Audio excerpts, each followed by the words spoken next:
Happy holidays from Matty Loves Movies. Welcome back to Cinema Soapbox. We hope you're all having a great holiday season. To present a holiday-themed, or is it, presentation today, we have Kelsey Kilpatrick. Take it away, Kelsey. Thank you, Matt. People of the jury, I intend to prove beyond reasonable doubt that Die Hard is in fact not a Christmas movie. Some people may play with your emotions. They may contrive a whimsical fantasy world built off of weak beliefs that Die Hard is a Christmas movie. But I live in reality, same as all of you fine people, and I know that by the end of my testimony, we will all at least doubt the notions made by these insane individuals.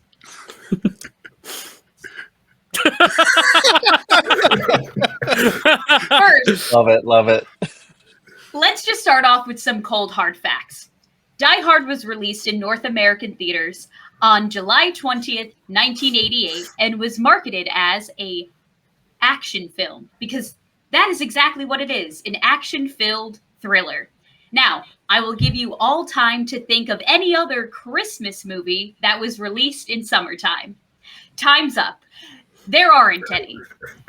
These are the top 10 most popular Christmas movies of all time and their corresponding release dates.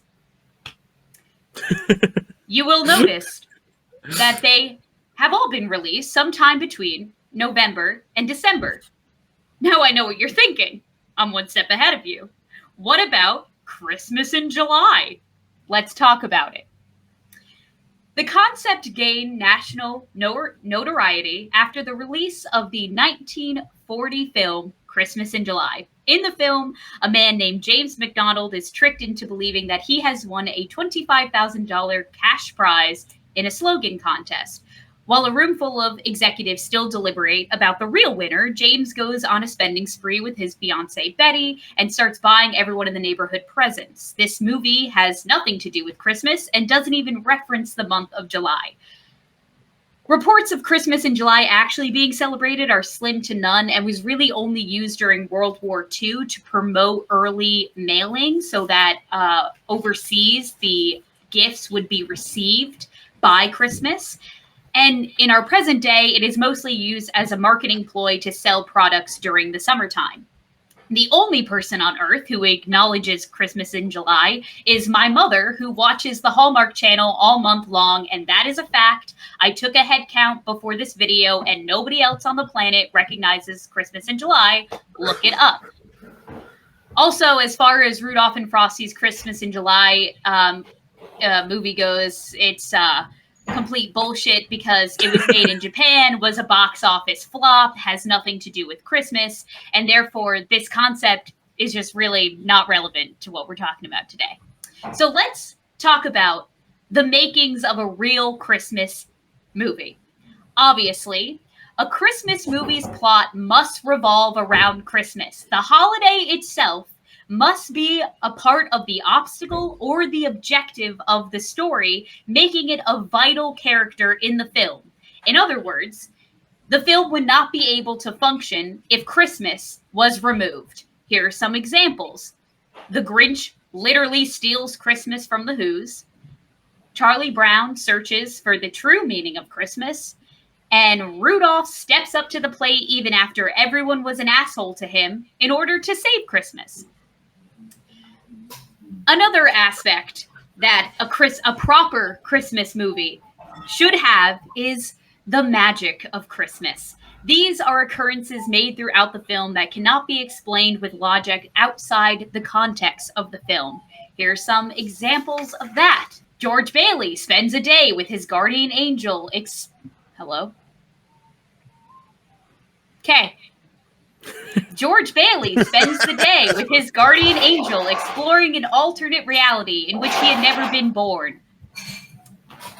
Scrooge faces the ghosts of Christmas past, present, and future so he can learn to change his ways. And Frosty puts on a hat and becomes a sentient being. Lastly, Santa Claus himself must make an appearance or be referenced in a Christmas movie. Examples: Scott Calvin becomes the next Santa. The boy in The Polar Express wrestles with his belief in Santa. And Buddy the Elf helps Santa and the people of New York rediscover their Christmas spirit and saves Christmas. Now, I would like to go through some of the most common reasons I am told that Die Hard is a Christmas movie. And pick them apart for you one by one, I should add. It takes place on Christmas Eve during a Christmas party. Because the plot of the movie has nothing to do with Christmas, the reason for their office party becomes completely obsolete once Hans Gruber and his goons arrive. Their gathering could be a retirement party, a birthday party, or simply the office celebrating having a good quarter or landing a major deal. In fact, if the day is completely changed and the purpose for the party is swapped out, the plot of the movie is not affected at all. It has Christmas songs in its soundtrack. Now I would like to present some examples of other movies that have Christmas songs in their soundtrack that I'm willing to bet no one here has ever considered a Christmas movie. Iron Man 3, Spider-Man No Way Home, Mean Girls, When Harry Met Sally, and Batman Returns. It's about a guy trying to save his family in time for Christmas. Oh, I skipped a page. Okay. Again, I would like to point out that if you change the day of the year, the circumstances do not change. Regardless as to whether or not the day would be, John McClane would still want to save his family.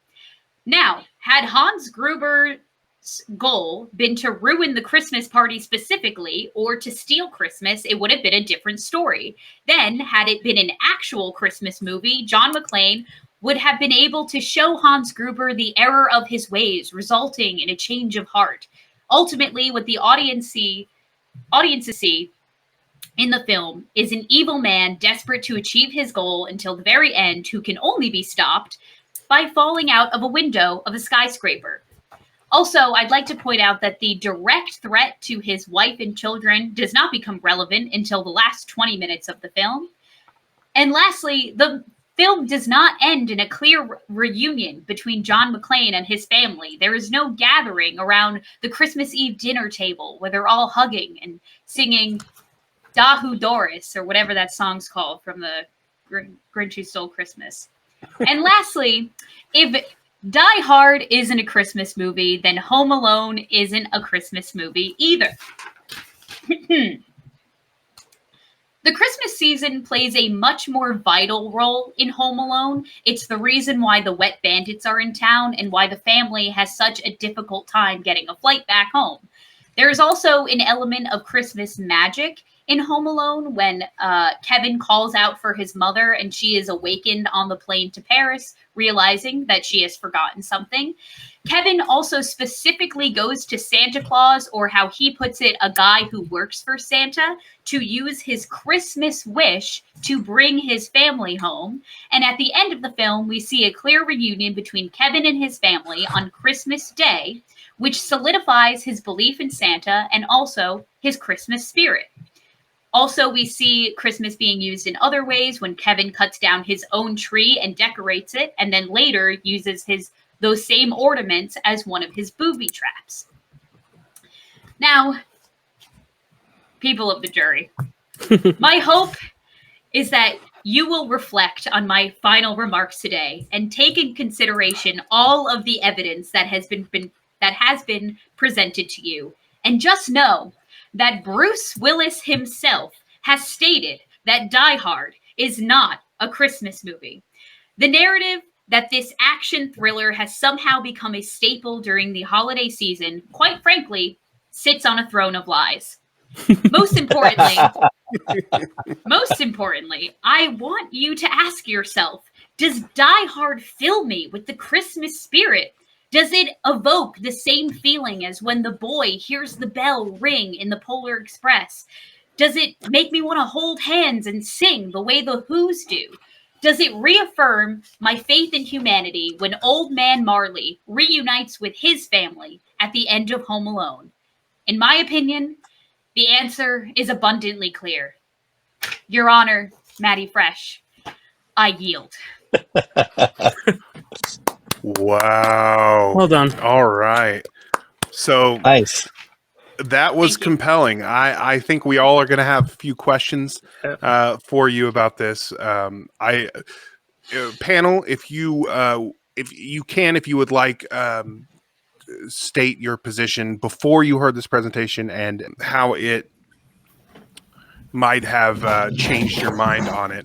I, of course, have always believed this to be a Christmas movie. You do make some compelling points.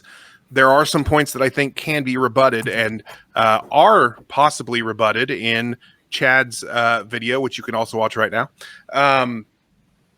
But I do have I have one question about an omission from a list of movies that came out in December and November.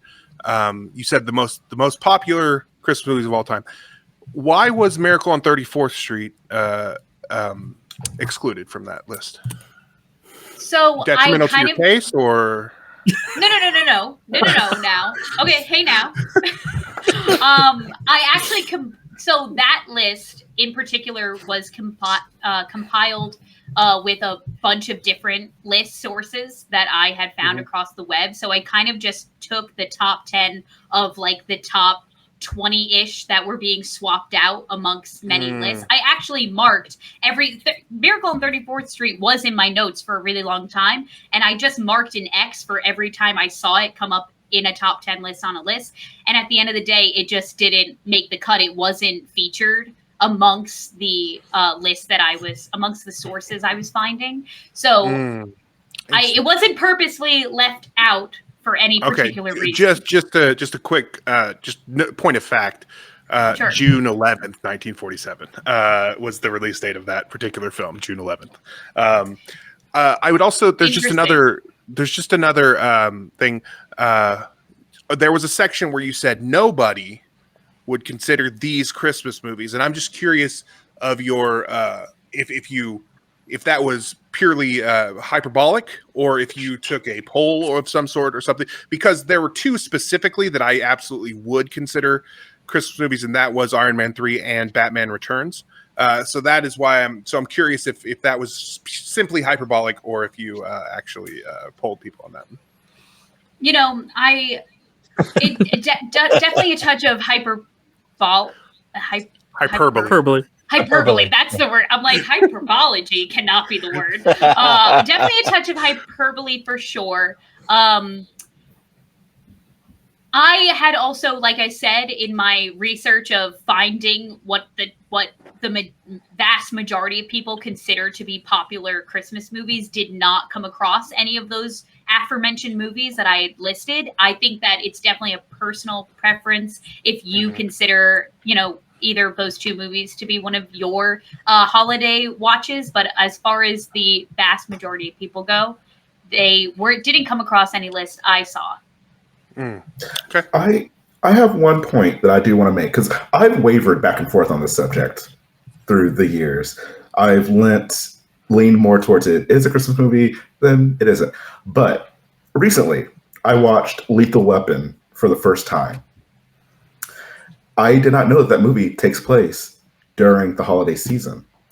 Why didn't that movie get the same treatment of it, like Die Hard did, of it being like a Christmas movie? So that I feel like that lends itself to more to your point. Why, what makes Lethal Weapon any less of a Christmas movie in the minds of people who believe that Die Hard is a Christmas movie? Why didn't it get the traction? If I may, real quick, with that, I think a lot of people consider Lethal Weapon and Christmas adjacent. And it was written by Shane Black, and who among us can find a movie written by Shane Black that doesn't take place at Christmas? Iron Man 3 was was written by Shane Black. Kiss Kiss Bang Bang.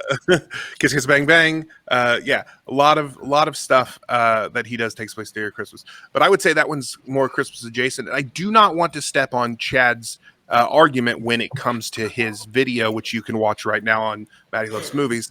But I would say that the elements within it aren't necessarily as Christmas centric as Die Hard, but I mean it is not a bad point. So, but I would consider it Christmas adjacent rather than a Christmas movie, which is what I would consider Die Hard. I have a few questions for you, Kel. I thought the presentation was great. You found the proper arguments of why people prop it up as a Christmas movie. You kind of took it down, the whole Home Alone thing. I agree. That's a good comparison. Thank you. You talked about the Christmas iconography. It needs to have Santa Claus. It needs to reference Santa Claus. There is a very distinct reference to Santa Claus when he opens the elevator and sees the Santa hat. It says, "I have a machine gun, ho, ho, ho." Does that factor into your thinking of it, at least that point about Santa Claus? Like, why does that reference, why is that not enough? I think that, like I said, I knew this was going to come up. I watched this movie like 4 times in preparation. Yes, and every single time I've enjoyed. Okay, so you do like the movie. I think it's a good action movie. I would never turn this on during Christmas time. I think that what ruins that moment for me is the fact that he uses that element of Santa to decorate a corpse that he has just murdered. I think that's what takes me out of it a little bit. Mm-hmm. And I really do want to drive my point home, is that my main issue with the movie is that it can take place on any day of the year, and that the main objective of the movie does not have anything to do with Christmas. And I think that a proper Christmas movie, the plot has to revolve around Christmas. Okay, that's a great point to my next question. So the release dates we can debunk because Matt brought up Miracle on 34th Street, but most Christmas movies are released around Christmas time. And I was going to go back and look at all the Halloween films. There were some released in August, but even that August is very close to October, so I'm not going to use that against you. But I did pull up your slate for your recent Halloween watching, and I just want to go through and ask a few questions. I just want you to tell me if any of these movies directly involve the holiday of Halloween. Aliens. Just say yes or no. Does Aliens directly involve Halloween? No. All right. How about Jaws 2? No. Okay. Nightmare on Elm Street? No. Okay. And do you consider those Halloween movies? I never have stated once that they are Halloween movies. I would categorize those as horror movies that you watch during Halloween time. Okay. No, that was just curious because I do think, you still watch those around Halloween time, but they are not Halloween movies. No, but you explained it well. You don't consider them Halloween movies despite you watching them around Halloween time. So that was going to be my biggest rebuttal, was that, those films are not directly about Halloween, yet you watch them around Halloween time. You specifically watch those movies around Halloween time, but you just rebutted it well. So the last question I have, why would the entire building be vacant if it was just a retirement party, if it was just a minor celebration? Like, what other events would cause an entire building to close down except for one floor, aside from the Christmas holiday? Because I know you said, like, it can take place on any other day of the year, but I think a lot of the reason why they decide to attack the building on that day is because it's Christmas, it's empty, no one's there, everyone's home with their families. I've always found that to be an essential point of the film, and I think you explained it well, that they could have attacked at any point, but I think a lot of the ease is because it is empty. I was just curious if you had any rebuttal to that point. Well, if they wanted the building to be empty, then they wouldn't have any hostages. So why would they want the building to be empty? Well, I don't even know if they want the hostages. They just want the money, correct? They get the hostages because there are people there after all. But I feel like the main motive was the money. But don't they need the head of the company to give them the passwords to break into the vault? You're actually proving the hostages his point. as leverage.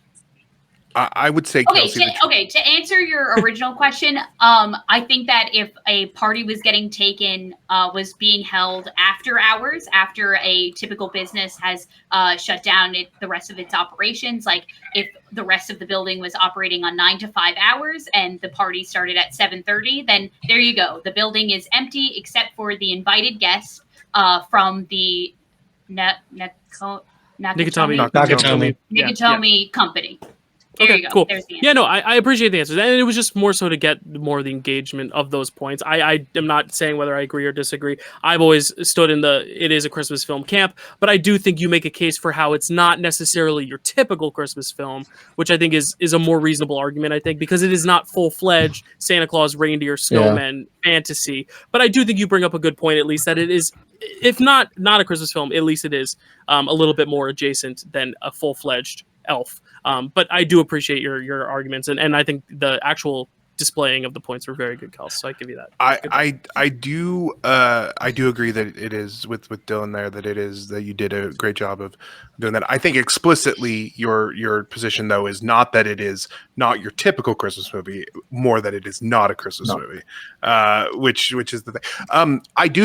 I think you rebutted this very well, but I do want to point out that I think that part of your rebuttal to the any other day, could have been any other party thing, actually helps prove the point, only because he does need them there, but he doesn't need anybody else there. And that's what the Christmas thing. And I know what you're saying, like any party that started at 7, retirement party, most parties are probably not going to be happening during the evening there. And even if they are, you're less guaranteed that no one's going to be working late. There's more of an opportunity to do this while literally no one else is there on a day that no one else wants to be in the office. They all want to go be with their families. But again, I think you rebutted that pretty well. So I'm gonna give you that. And you have given me a lot to think about. Mm-hmm. And last point I'll make, I wrote down before you even said anything, is what about the Christmas music, and the fact that you made that a point to address, I think is important, because that's always been my go-to. Well, it ends with Let It Snow, but you did bring up a good point. Whether or not you consider every one of those movies Christmas or not, I do consider Batman Returns Christmas movie, like quite literally. But I do think, like, in terms of Mean Girls, there's a Christmas scene in an overall movie that I would not consider a Christmas movie. It has a Christmas scene. So I think you rebutted that one before I even had to get to it, which was really impressive, because that is one of the main, like, the music. And I think you did a good job of saying, like, music can be any, especially Let It Snow. Snow is not a holiday specific thing. It can snow in February, so I think you made a good case in that sense. Yeah. I would also say that with coming of age movies or movies that takes place at school, most of them are always going to have a Christmas thing with that. So yeah, I agree with that. As far as the Christmas music in it, I think it does add to I think that there's a lot of Christmas music in it, more than you would find in something that's not a Christmas movie. But also that the Christmas music is trying to evoke that feeling of Christmas rather than the other way. But again, I do agree with Dylan that you did make a very good point at that. And to your defense on that, Kels, because you are my sister and I love you, and I know you and I share this favorite same holiday, a lot of people are playing Christmas music early in November, forgetting that there's a better holiday at the end of November that they just want to skip over. So I like that you acknowledge that it doesn't have to be a Christmas movie to listen to Christmas music, because our friend Zach Love has been listening to Christmas music since May of last year. So I do commend you. I don't think Christmas music is exclusive to Christmas, and I know that wasn't part of your presentation, but I'm giving you a point there, because I do think, Christmas music can be enjoyed any time of the year, and people like to believe it starts on November 1st. So I do appreciate you for that part. Thank you, Jill. It's too bad that's going to be cut out because you said better holiday, but whatever. I'm just kidding. When I was listing out the points, the music one was specifically for you. I was thinking about you in mind the entire time. Chris, I felt like you were gesturing as though you had another point. Was that? Oh, did I see that right? Well, I think my only other point is I think this has kind of convinced me that, because I wavered back and forth, like I said, with this topic. I think it might not be a Christmas movie, mostly because of vibes. Like, I never go to Die Hard feeling the Christmas spirit of that movie. I go to other things where Christmas itself is the heart, and it's about a character either wanting to figure out the meaning of Christmas and those beats are very important, I guess. For I've been convinced, I think. Thank you, Chris. There you That's go. all thank you, Chris. That's all I needed to hear. Did we get that on the record? Are we recording? No, we're cutting that out too. But no, I'm just kidding. Chad, you've been very quiet, I think, for a good reason. But did you have anything civil to say right now regarding this? Yeah, of course. That's essentially why I've kind of just been quiet, because I have my own presentation that I've done, and we may or may not have had a lot of other discussion on that as well. We most recently we're talking about the music. I do understand that point, and I think Kelsey makes a good point where she says that Christmas music doesn't necessarily define a movie as a Christmas movie, but I think it's like if you use Christmas movie in conjunction with a lot of other things, then you can slowly build the case that something is a Christmas movie because of like all the other things that takes place in it.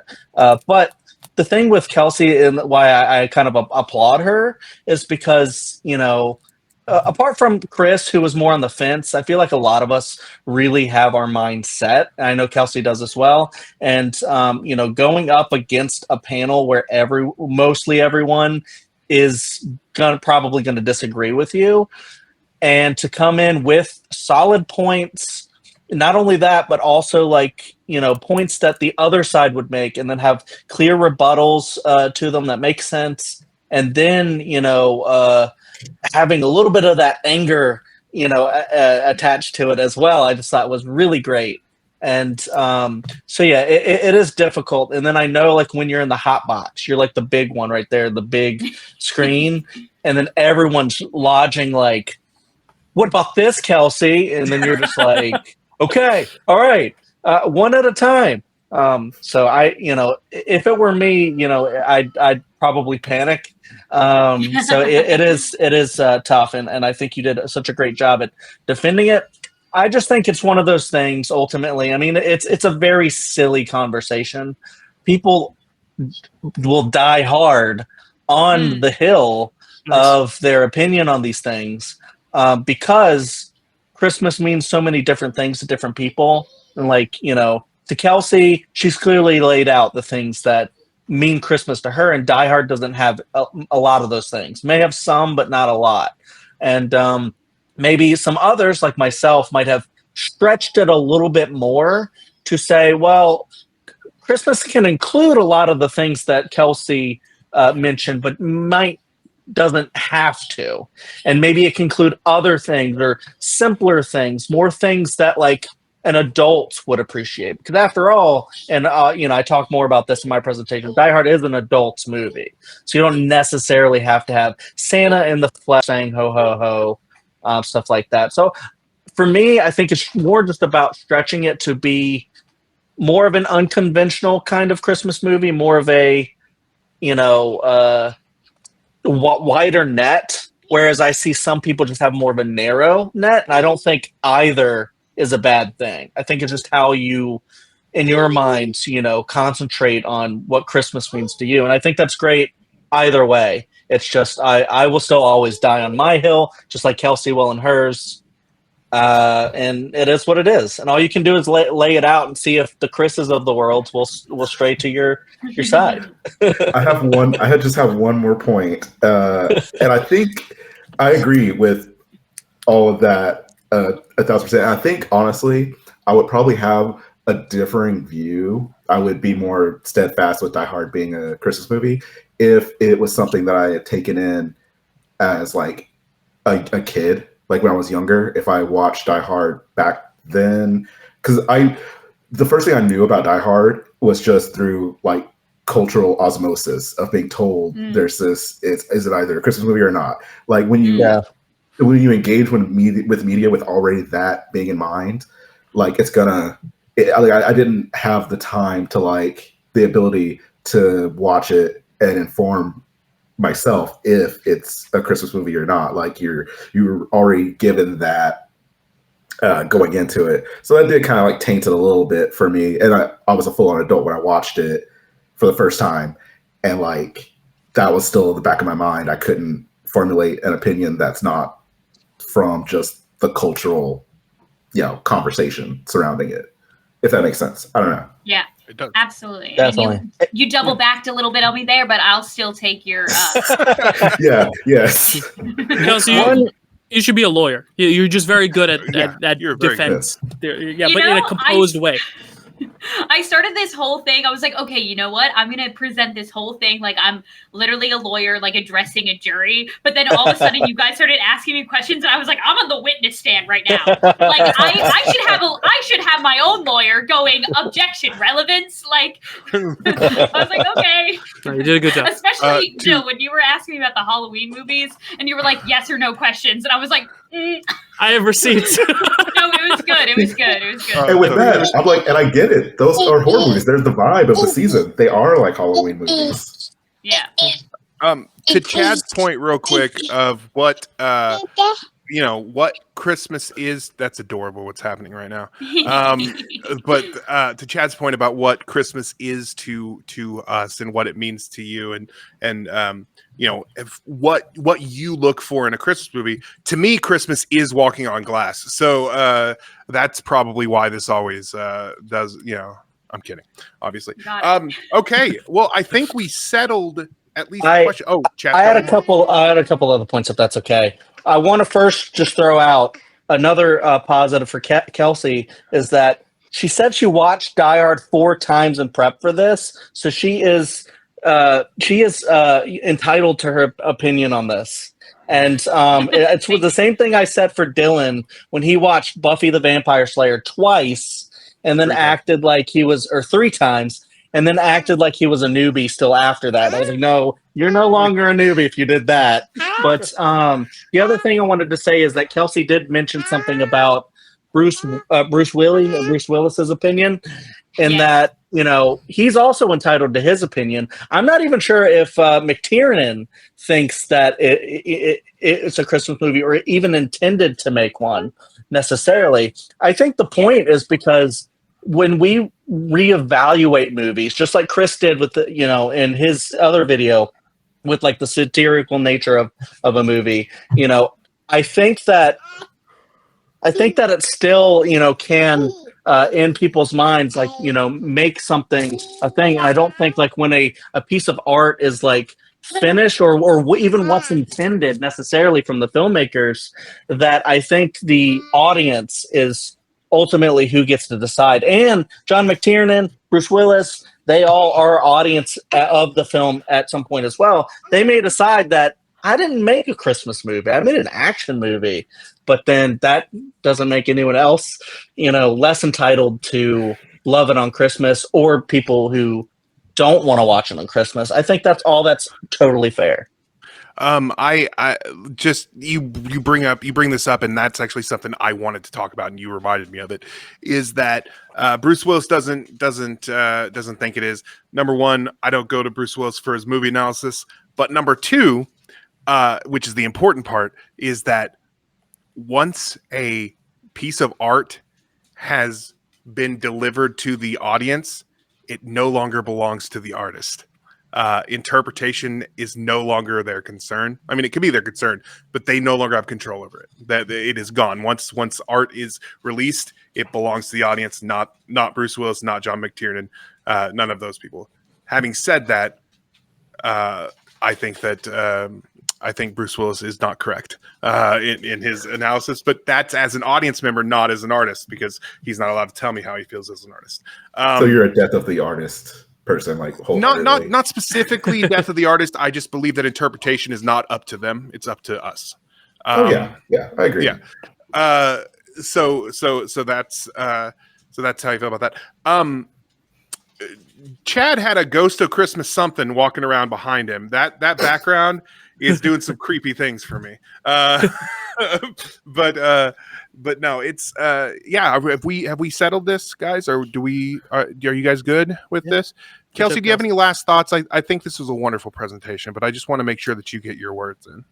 I would just like to recognize that I do understand that I am in the minority of people who share this opinion about this movie. I find that most people I encounter do not share the same opinion as I do. And I would just like to say, though I don't want to say, like, fuck you, you're wrong. I would just also like to be acknowledged as, I would like the other side to have the same courtesy for me that I would have for them, that although I do not watch it on Christmas time, you do, my opinion is not invalidated. I agree. Very Absolutely. well put. Jeff Kelsey. All right. Thank you. Where can they find you? Oh, you can find me on the Dill Pickle Movie Network, hosting every Monday, Marvelous Movie Mondays with Dill. We talk about all things Marvel, and it's less controversial than this at times. At times. And Don't watch our Deadpool and Wolverine. You can follow me on exactly. You can follow me on Letterboxd at Kelsey A. Kilp, KILP, and my TikTok is the exact same thing. That's where I'm the most active these days, at Kelsey A. Kilp. Wonderful. And what a wonderful presentation. Holly Jolly, that like button if you liked it. Get it, subscribe if you like this for more of what we have to offer. Happy holidays from Matty Loves Movies and from my panel. Thank you very much. Once again, my name is Matt. Thank you for coming to our film talk.